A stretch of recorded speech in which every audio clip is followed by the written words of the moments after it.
Hello, good morning प्यारे बच्चों। मैं दीपक सर।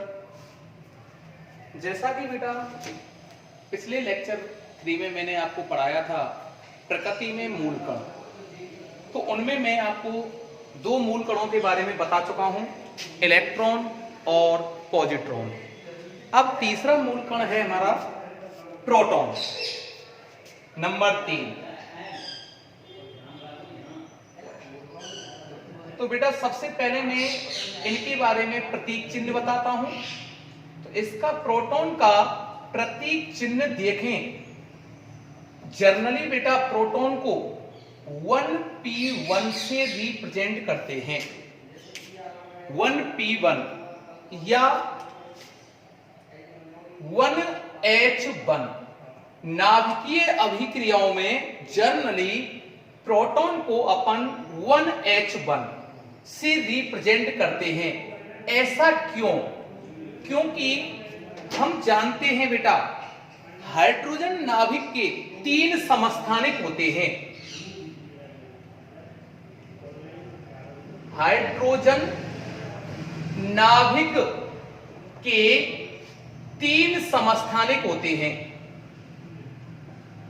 कौन कौन से होते हैं बच्चों? 1h1, 1h2 और 1h3। प्रोटियम, ड्यूटेरियम और ट्राइटियम। तो बच्चों ये है वो जो हम बात कर रहे हैं, प्रोटॉन ये है। तो नाभिकीय विक्रियाओं में इसको 1h1 से व्यक्त करते हैं। होने को क्या हुआ? ये क्या होता है बेटा? हाइड्रोजन नाभिक। किसका?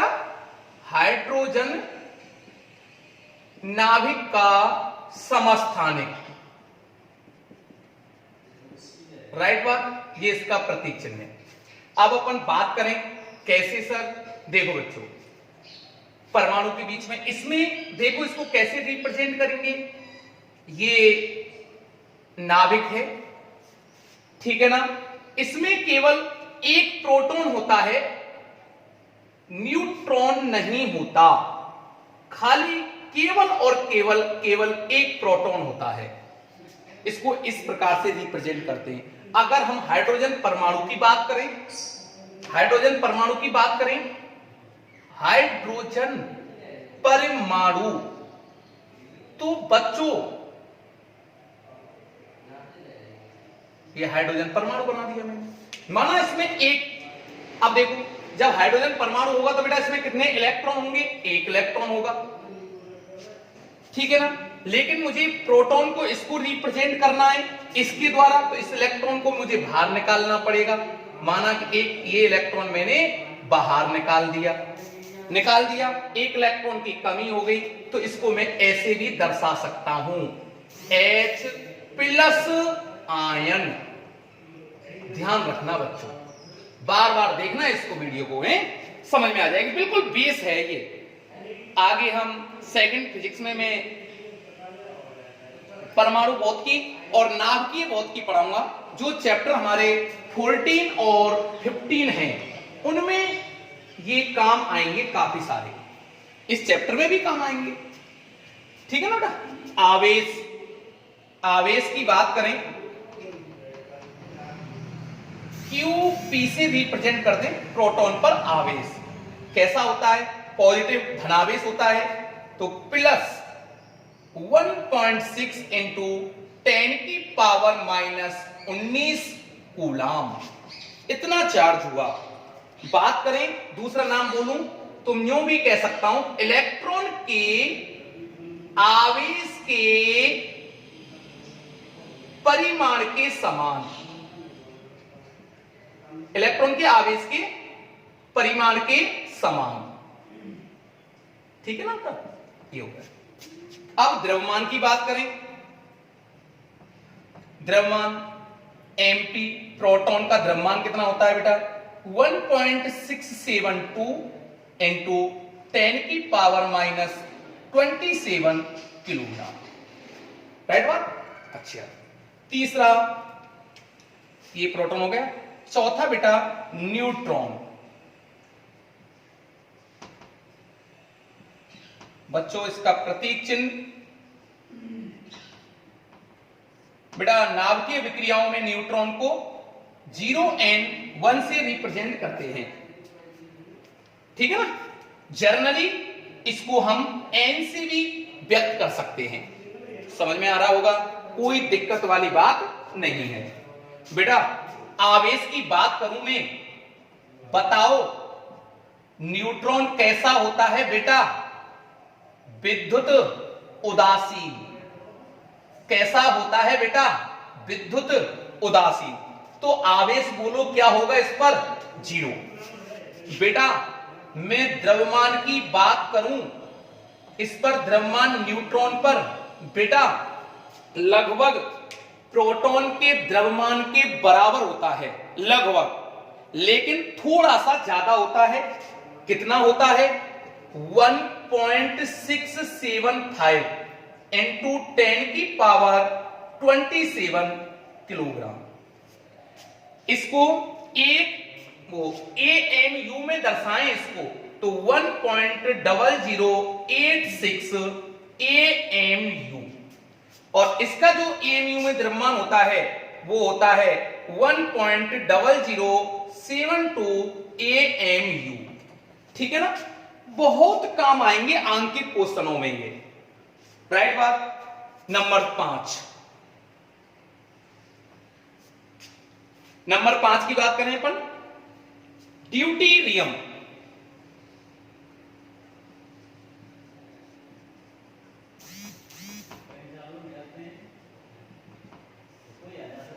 ड्यूटेरियम का बेटा प्रतीक चिन्ह देखें, इसका प्रतीक हो गया जर्नली अभिक्रियाओं में 1s2, ठीक है ना।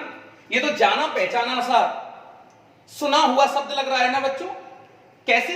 अभी मैंने पढ़ाया था ना, हाइड्रोजन के समस्थानिक होते हैं प्रोटियम ड्यूटेरियम, ये वही ड्यूटेरियम है। बात समझ में आई ना?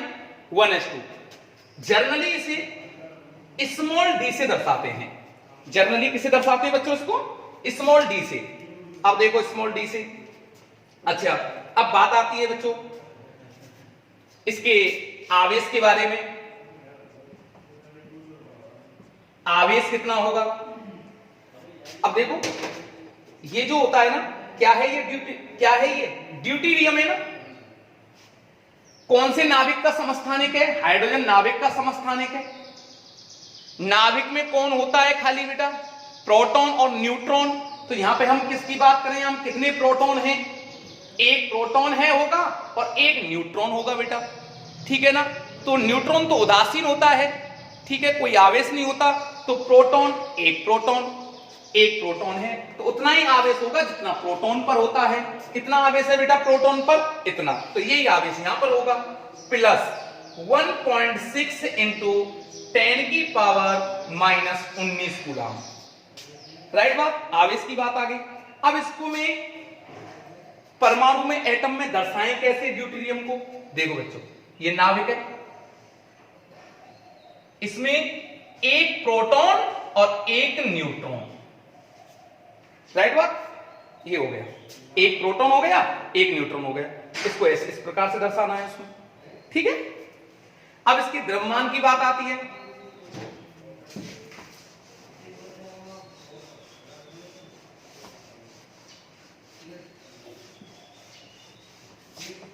देखो बच्चों द्रव्यमान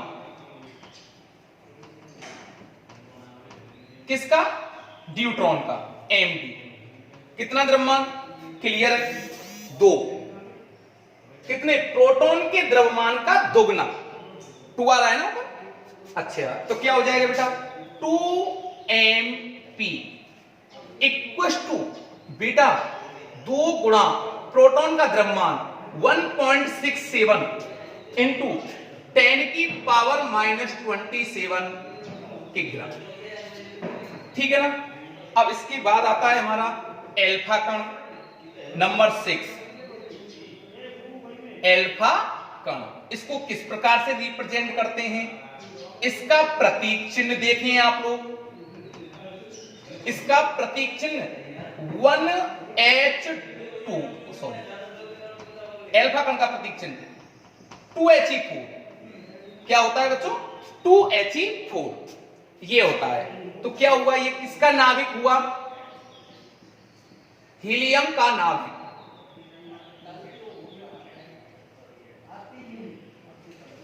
ठीक है ना, ये हीलियम का नाभिक हुआ भैया। तो इसमें कितने प्रोटॉन होंगे, 2 प्रोटॉन होंगे। द्रव्यमान प्रोटॉन के द्रव्यमान का 4 गुना।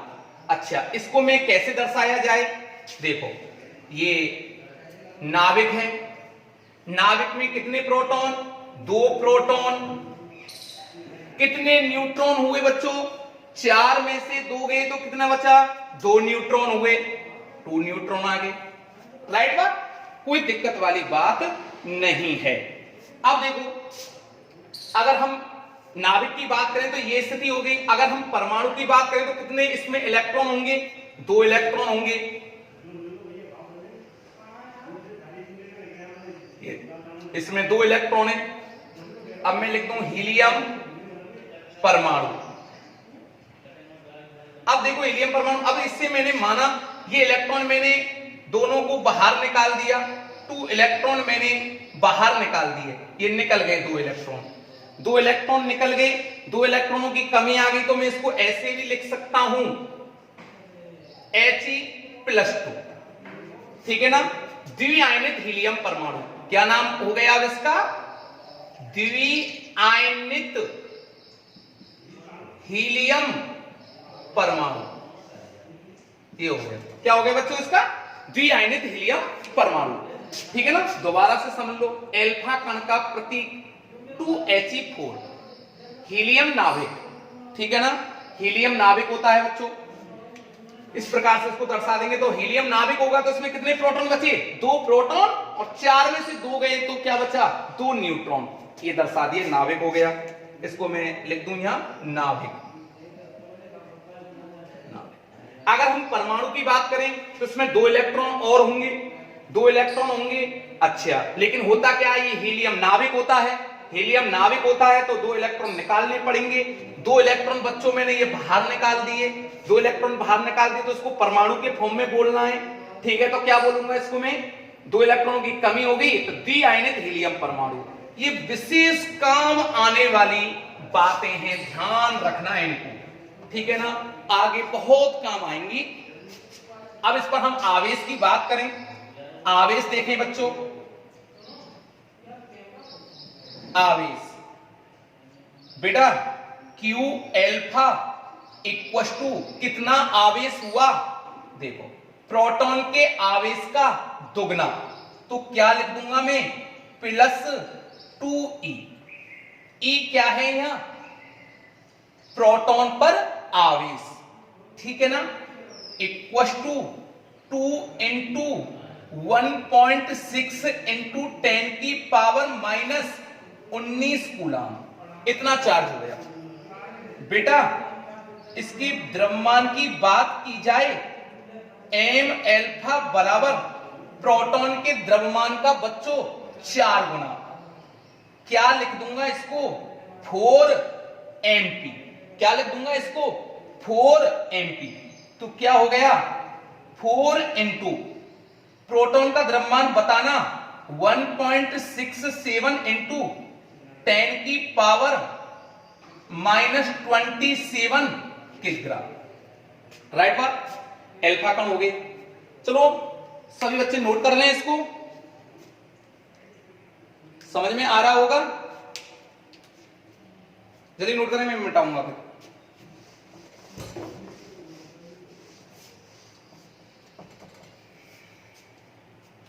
अच्छा,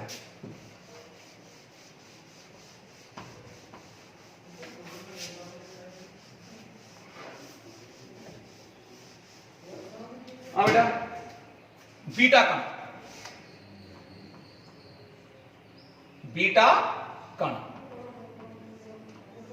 देखो बच्चों, ये जो बीटा कण होते हैं ना, ये इलेक्ट्रॉन एवं पॉजिट्रॉन को ही बेटा बीटा कण कहते हैं। इलेक्ट्रॉन एवं पॉजिट्रॉन को ही मैं पढ़ा चुका हूं इनको पिछली क्लास में, क्लियर। अच्छा, ये कब प्राप्त होते हैं? ये नाभिक के विखंडन से, नाभिक के बच्चों विखंडन से प्राप्त होते हैं।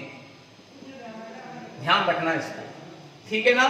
मैं 15 चैप्टर में क्लियर बिल्कुल पढ़ाऊंगा। वैसे इनके बारे में मैंने थोड़ा बहुत बता भी दिया है पिछली क्लास में। बीटा का अब एक होता है बेटा गामा फोटोन। ध्यान रखना, ये एक साइंटिस्ट हुए थे बच्चों, प्लांक। प्लांक ने अपने क्वांटम सिद्धांत के आधार पर बताया कि प्रकाश ऊर्जा का जो संचरण होता है, प्रकाश ऊर्जा का जो संचरण होता है वो सतत नहीं होता। वो कैसा नहीं होता बच्चों?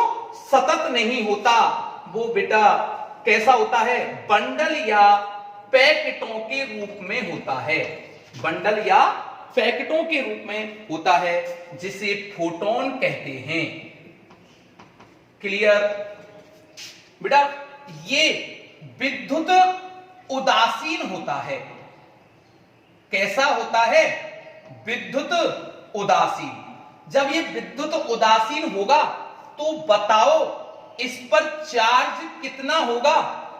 उदासीन है तो कितना होगा चार्ज? 0। ध्यान रखना।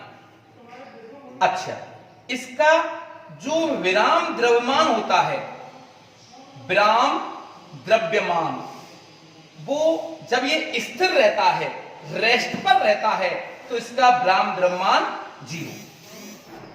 गतिक द्रव्यमान, इसका गतिक द्रव्यमान अपन प्लांक के सिद्धांत से या आइंस्टीन के समीकरण किसी से भी निकाल सकते हो। हम जानते हैं E बराबर होता है mc², तो गतिक द्रव्यमान m बराबर हो गया E/c²। आइंस्टीन की द्रव्यमान ऊर्जा संबंध से भी हम बता सकते हैं इसके बारे में। m बराबर क्या होता है? E/c²। तो जो ये गतिक द्रव्यमान है ना, कितना होगा? ये बच्चों उस फोटोन की ऊर्जा पर डिपेंड करेगा। किस पर डिपेंड करेगा बच्चों? ऊर्जा पर, जो फोटोन की ऊर्जा है। क्लियर?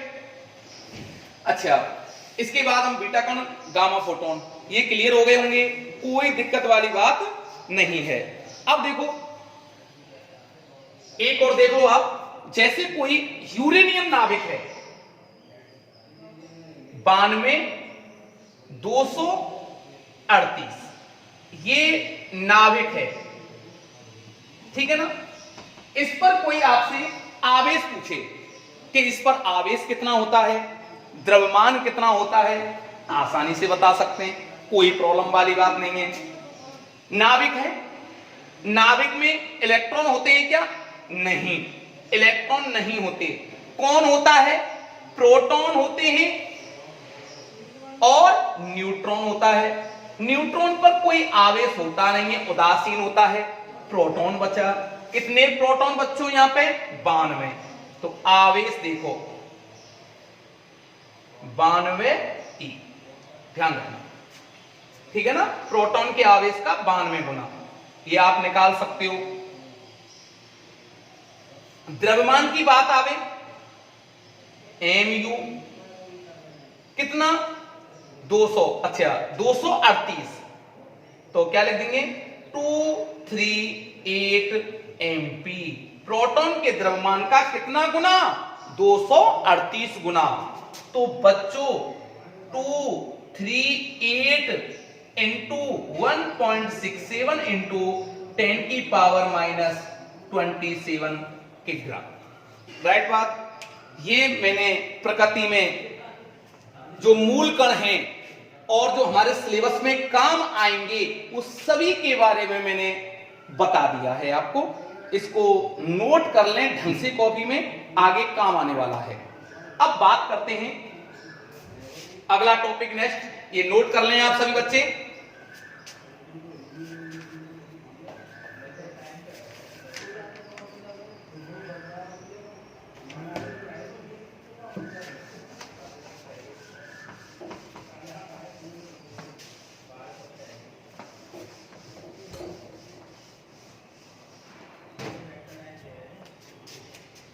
आधुनिक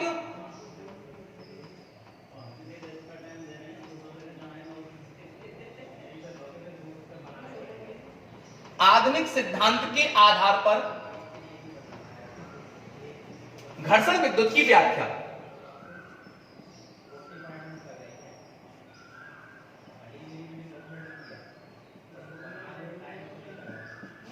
घर्षण विद्युत की व्याख्या ध्यान समझना भैया, मैंने इसको घर्षण विद्युत के बारे में पिछली क्लास में पढ़ा दिया था। क्या है? जब दो वस्तुओं को आपस में रगड़ते हैं, घर्षण कराते हैं, तो इलेक्ट्रॉनों का स्थानांतरण हो जाता है। अच्छा, तो इसके बाद परमाणु की संरचना के बारे में जब हमको पूर्ण नॉलेज हो गई थी, पूरी जानकारी प्राप्त हो गई थी, तो आधुनिक सिद्धांत ने बताया, आधुनिक सिद्धांत के आधार पर बच्चों जो पदार्थ होता है वो छोटे छोटे कणों से मिलकर बना होता है। ये मैं भी पढ़ा चुका हूं। और कण परमाणुओं से मिलकर बने होते हैं। परमाणु किसे कहते हैं? ऐसा छोटे से छोटा कण जिसको विभाजित नहीं किया जा सके, उसे हम परमाणु कहते हैं। परमाणु में अच्छा, उसके देखो परमाणु, इसके बारे में परमाणु की संरचना बताऊं मैं आपको। ये परमाणु, इसके बीच में बेटा नाभिक होता है। नाभिक में प्रोटॉन और न्यूट्रॉन, इसके चारों ओर काफी कक्षाएं, ऑर्बिट्स होती हैं, उनमें इलेक्ट्रॉनों का वितरण होता है। इन कक्षाओं में मैं इलेक्ट्रॉनों का वितरण बता रहा हूं। बच्चों ध्यान रखना, इस हर प्रत्येक कक्षा में इलेक्ट्रॉनों की ऊर्जा, इस कक्षा में जितने भी इलेक्ट्रॉन हैं उनकी ऊर्जा समान होगी, इस कक्षा में जितने भी इलेक्ट्रॉन उनकी ऊर्जा समान होगी, लेकिन इस कक्षा में इलेक्ट्रॉनों की ऊर्जा से अलग होगी। जैसे जैसे हम अंदर नाभिक के पास जाते जाएंगे, इलेक्ट्रॉनों की ऊर्जा का मान बढ़ता जाएगा, और बाहर जाते जाएंगे इलेक्ट्रॉनों की ऊर्जा का मान कम होता जाएगा। इसलिए जो बाह्यतम कक्षा है, जो बाहरी कक्षा है, उसमें इलेक्ट्रॉनों की ऊर्जा सबसे कम होती है। इसलिए इन इलेक्ट्रॉनों को हम संयोजी या मुक्त इलेक्ट्रॉन कहते हैं। क्यों कहते हैं? क्योंकि इस कक्षा में जो इलेक्ट्रॉन हैं उनकी ऊर्जा अंदर वाली कक्षाओं से कम है, और जो इलेक्ट्रॉन अंदर वाली कक्षाओं में उनको हम बद्ध इलेक्ट्रॉन कहते हैं। बद्ध इलेक्ट्रॉन। और ये हमारा बच्चों नाभिक हुआ, और ये पूरा क्या कहलाता है? परमाणु। अच्छा, अब देखो, हम जानते हैं, ये इसकी मैंने स्ट्रक्चर बता दी। अब मैं दो वस्तु लेता हूं, ये वस्तु ए और ये दूसरी वस्तु बी, ठीक है ना? अब इनको मैं आपस में घर्षण कराता हूं, दोनों वस्तुओं को। तो घर्षण कराने के लिए क्या करना पड़ेगा? दोनों पहले अलग अलग थी, अब मैं इसमें पास मिला रहा हूं। तो देखो, दोनों को स्पर्श करा दिया, ये दो वस्तु आ गई, दोनों को मैंने आपस में घर्षण कराया, वस्तु ए का और बी का। अब मैं मान लेता हूं कि वस्तु ए से इलेक्ट्रॉन स्थान, अच्छा, जब मैं इनमें घर्षण कराऊंगा तो घर्षण के पश्चात क्या होगी? ऊष्मा उत्पन्न होती है। क्या उत्पन्न होती है? ऊष्मा। और ऊष्मा उत्पन्न होगी तो ऊष्मा उत्पन्न होने से बच्चों एक शब्द होता है, मैंने कल भी बताया था, कार्यफलन। क्या शब्द होता है बच्चों? कार्यफलन। तो ऊष्मा उत्पन्न होगी, ऊष्मा उत्पन्न होने से कार्यफलन उत्पन्न होगा। तो देखना, ध्यान रखना, जिस वस्तु का कार्यफलन कम है उससे इलेक्ट्रॉन आसानी से निकाल लिए जाते हैं। अर्थात जिस वस्तु का कार्यफलन कम है वो आसानी से इलेक्ट्रॉन त्याग देगी। ध्यान रखना, माना इसका कार्य फलन कम है तो इसने एक इलेक्ट्रॉन स्थानांतरित कर दिया वस्तु बी को, ये इलेक्ट्रॉन चला गया, कौन सी वस्तु पर चला गया बेटा, बी पर, तो इस पर इलेक्ट्रॉनों की क्या हो गई, कमी, और इसमें इलेक्ट्रॉनों की क्या होगी बच्चों, वृद्धि। राइट, क्लियर है बिल्कुल, कमी हो गई, तो इसका जो कार्य फलन होगा, कार्य फलन वो कैसा होगा बताओ, कम होगा, और इसका जो कार्य फलन होगा वो अधिक होगा। क्यों, ये इलेक्ट्रॉनों को छोड़ेगा ही नहीं, बात समझ में आ गई ना। अच्छा, अब देखो इलेक्ट्रॉनों की क्या होगी, इसके पास कमी होगी, इलेक्ट्रॉनों की कमी आती होती है तो कौन सा आवेश आता है, धनावेश, तो कौन सा आ गया, धनात्मक आवेश, और इस पर नेगेटिव चार्ज, नेगेटिव आवेश। राइट बात, तो इस पर आवेश, धनावेश उत्पन्न हो गया, तो वस्तु क्या होगी बताओ, आवेशित होगी, क्या होगी, आवेशित। तो देखो जैसे इसके एग्जाम्पल मैंने आपको बताए थे, उदाहरण बताए बेटा, क्या बताए थे, नंबर 1 हमने कांच की छड़ को रेशम के कपड़े से रगड़ा था, कांच की रॉड किससे रगड़ा, रेशम के कपड़े से, तो बताओ कांच की छड़ पर कौन सा आवेश आया था, धनावेश, और रेशम के कपड़े पर ऋणावेश, तो इस पर तो हमारा आ जाता है पॉजिटिव चार्ज और इस पर आ गया हमारा नेगेटिव चार्ज। दूसरा एग्जांपल, फिर हमने बिल्ली की खाल ली, बिल्ली की खाल, बिल्ली की खाल को बेटा मैंने किससे रगड़ा, एवोनाइट की रॉड से, एवोनाइट की छड़, तो एवोनाइट की छड़ पर कौन सा आवेश आया था, नेगेटिव आवेश, ठीक है ना, और इस पर बच्चों पॉजिटिव आवेश।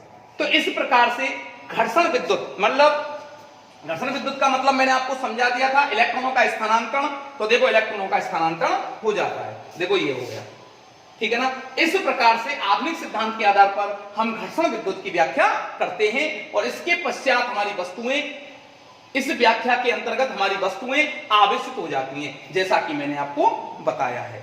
ठीक है बच्चों, कोई दिक्कत नहीं है, ठीक, और ये मैंने पीडीएफ में आपको नोट्स डाल रखे हैं, ठीक है ना, सभी बच्चों को मिल गए होंगे, नोट कर लें सभी। अब देखो इसी की घटना के ऊपर मैं आपको एक न्यूमेरिकल कराता हूं, बहुत शानदार तरीका से, ठीक है ना, मिटा दो इसको।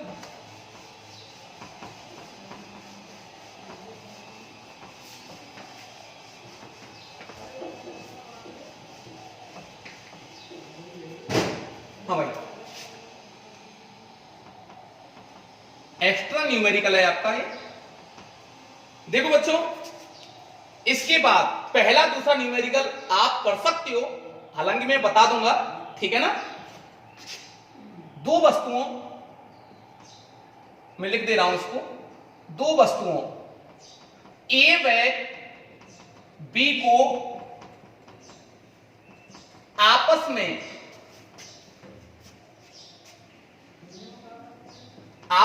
घर्षण कराया जाता है, आपस में घर्षण कराया जाता है, तो घर्षण के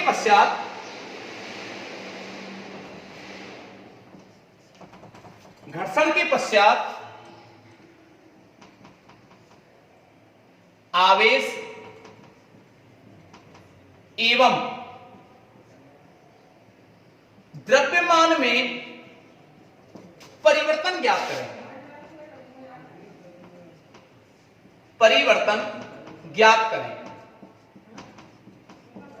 राइट, अब देखो बच्चों, अब देखो क्या है, दो वस्तु दे रखी है, अब मैं इसका सॉल्यूशन करता हूं, ठीक है ना। दो वस्तु दे रखी है, ध्यान से समझना, बहुत इंटरेस्टेड क्वेश्चन है, मैंने ये बनाया एक्स्ट्रा, इससे सारे न्यूमेरिकल आप इससे कवर कर सकते हो, ठीक है ना। देखो ये दो वस्तुएं, एक वस्तु मैंने ए ले ली और एक वस्तु बच्चों मैंने बी ले ली, दो वस्तुएं, दोनों को मैंने घर्षण कराया, तो ये स्पर्श में आई होंगी, ठीक है ना, स्पर्श में आई होंगी, बिल्कुल राइट बात। ऊष्मा उत्पन्न हुई होगी। ऊष्मा उत्पन्न होने से किसी एक वस्तु का कार्यफलन ज्यादा होगा, एक वस्तु का कार्यफलन कम होगा, क्योंकि दोनों अलग अलग वस्तुएं हैं। बात समझ में आती है ना? राइट बात है, ठीक है। अब मैं सपोज दैट वस्तु ए का कार्यफलन कम है। अब इसका कार्यफलन कम है, कार्यफलन कम इसका, ठीक है, मान लिया। और इसका कार्यफलन बच्चों कैसा है? ज्यादा। कार्यफलन इसका अधिक है, ठीक है ना? अच्छा, अब देखो अब कार्यफलन वस्तु ए का कम है तो ये इलेक्ट्रॉनों को त्यागेगी। अब देखो, इससे माना एक इलेक्ट्रॉन निकल गया, ये इलेक्ट्रॉन स्थानांतरित हो गया, राइट बात।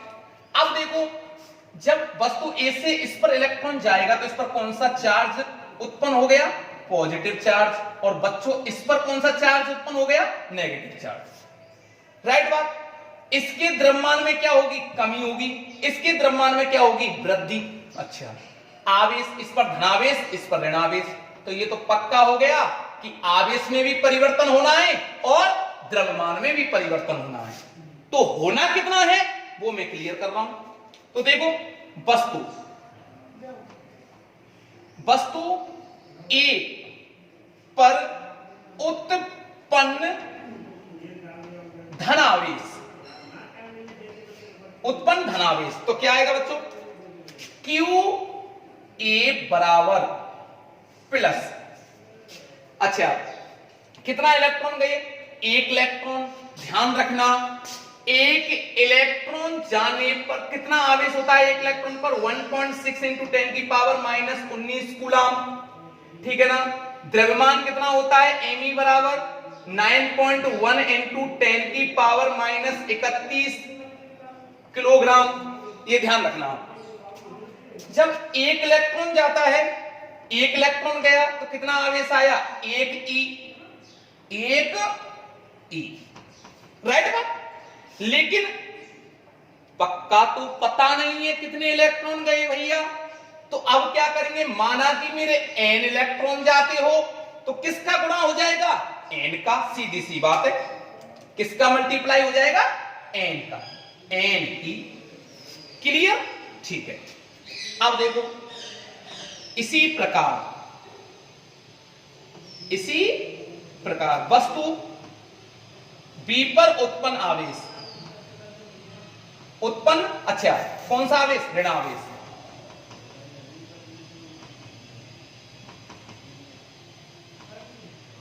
क्यूबी बराबर, अच्छा, नेगेटिव चार्ज आया, एक इलेक्ट्रॉन आया तो क्या आएगा?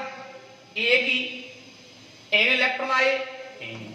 तो भाई साहब, चार्ज के लिए एक जर्नल सूत्र आ गया आपके पास, Q बराबर एन ई। एक इलेक्ट्रॉन जाए तो एक ही लिख देंगे, 3 इलेक्ट्रॉन जाएंगे तो 3e लिख देंगे, 5 इलेक्ट्रॉन जाएंगे तो 5e लिख देंगे, 10 इलेक्ट्रॉन जाएंगे तो 10e लिख देंगे। अच्छा, एक बात और ध्यान रखना, ये जो दोनों आवेश है ना, परिमाण में समान हैं। कैसे हैं बच्चों? परिमाण में समान और प्रकृति में विपरीत। ध्यान रखना, ये आपको क्लियर हो रहा है बिल्कुल इस बात से, राइट बात। परिमाण में समान और प्रकृति में विपरीत। अब बात आती है द्रव्यमान की।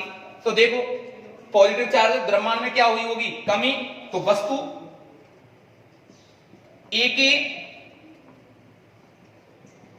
द्रव्यमान में क्या? कमी। डेल्टा एम ए बराबर, सीधी सी बात है, एक इलेक्ट्रॉन गया तो कितनी कमी? अच्छा, एक इलेक्ट्रॉन का द्रव्यमान कितना होता है? इतना होता है, एम ई आ गया, एम ई। एक इलेक्ट्रॉन के द्रव्यमान में कमी कितनी? एक एम। सीधी सी बात है, ठीक है ना भाई? मैंने यहां पे भी तो पढ़ाया था, एक इलेक्ट्रॉन के आप कितना आवेश उत्पन्न होगा, कितने आवेश में कमी होगी? एक ही। तो द्रव्यमान की बात आए, वस्तु एक के द्रव्यमान में कितनी कमी? एक एम।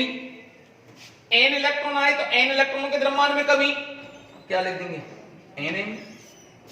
इसी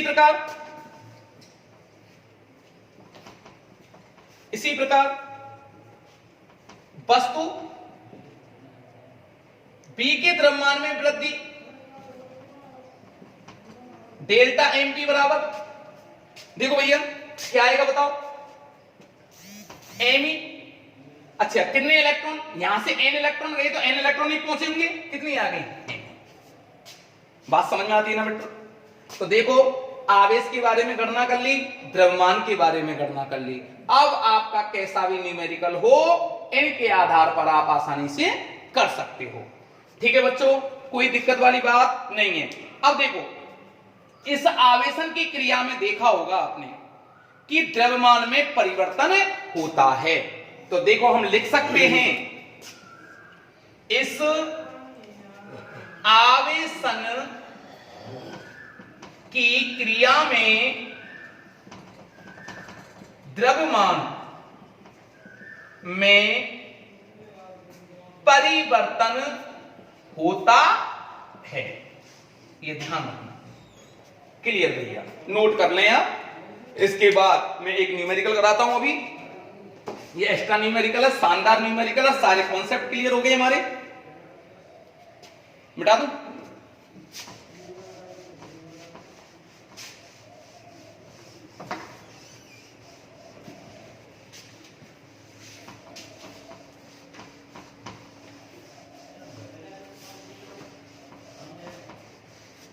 बुक का पहला न्यूमेरिकल पेज नंबर 5 पर है, आप देख सकते हो। पहला एग्जाम्पल नंबर फर्स्ट, ध्यान रखना बच्चों। हाँ, किसी धातु के गोले को 1 कूलाम धन आवेश से आवेशित करने में कितने इलेक्ट्रॉन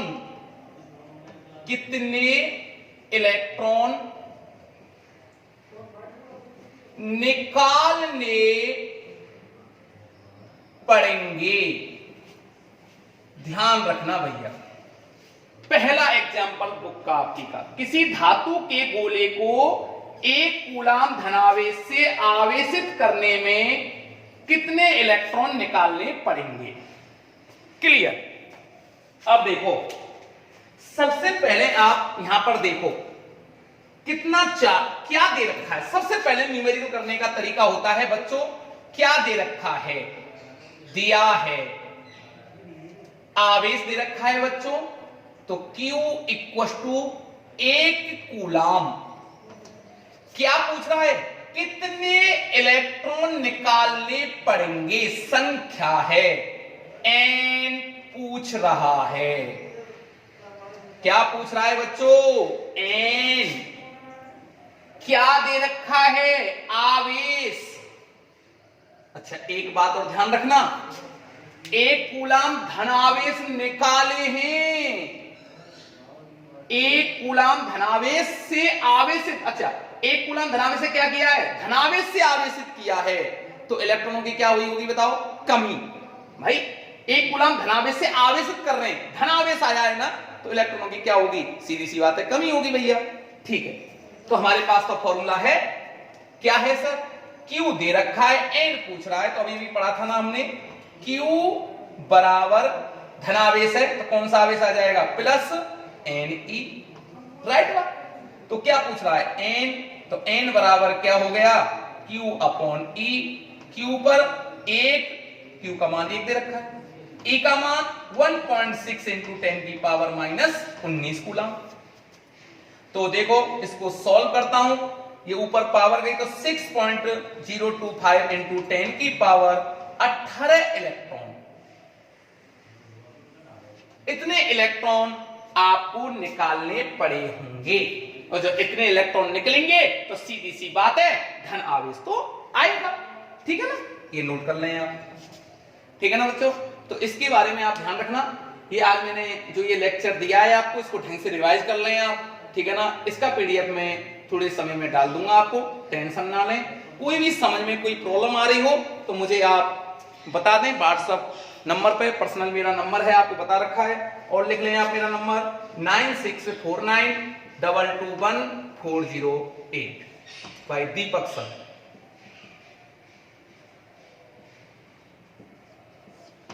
क्लियर? ओके।